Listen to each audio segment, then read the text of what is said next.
Hallelujah. Good evening to every one of us. And thank you for inviting us. We are from Nazareth, Nazareth Christ Ambassador. So we are faithful. So we are here together to celebrating with you. Because of your inviting, we are so happy that we are together as a believer of God, as a children of God, that God put us together. At sabi nga kanina sa kanta, we must to go.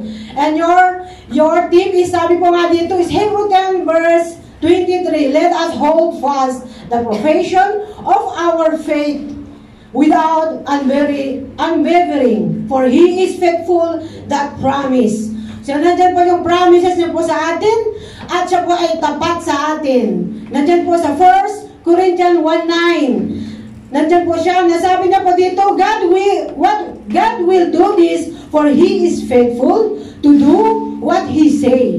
And He has invited you into the partnership with His Son, Jesus Christ, our Lord Jesus Christ. So you see, word for the word. So we are so happy that word is for the word, and this is the message for everyone, but this is a message for this word. Kasi alam po natin that marami pong nandito, nakasama nyo, ngayon nandun po sila sa ibang bansa. They are sharing the word of God that they receive from the Lord through this ministry. Hallelujah! So wherever they are in America, they are in nandiyan po sa Canada, Europe, and Philippines. So they are continuing. They are proof that He is faithful.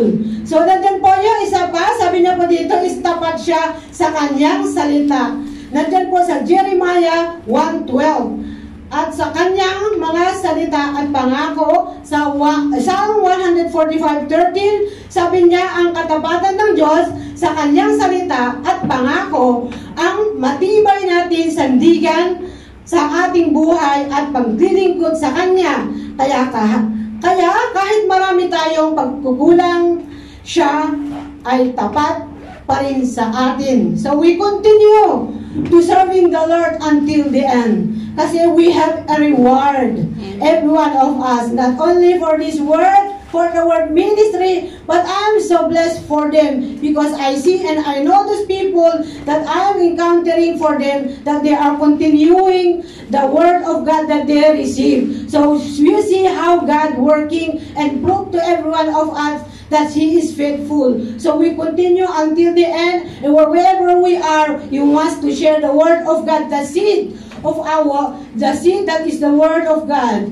That's the reason our speaker, we meet him, his many fruits that they plant, that we receive, that God will use every one of us to share this seed that we receive. That is the salvation. And God is faithful. He never leave us nor forsake us. So we must to go on, hope on the promises. When ago our worship, that they begin it, that we must to go forward.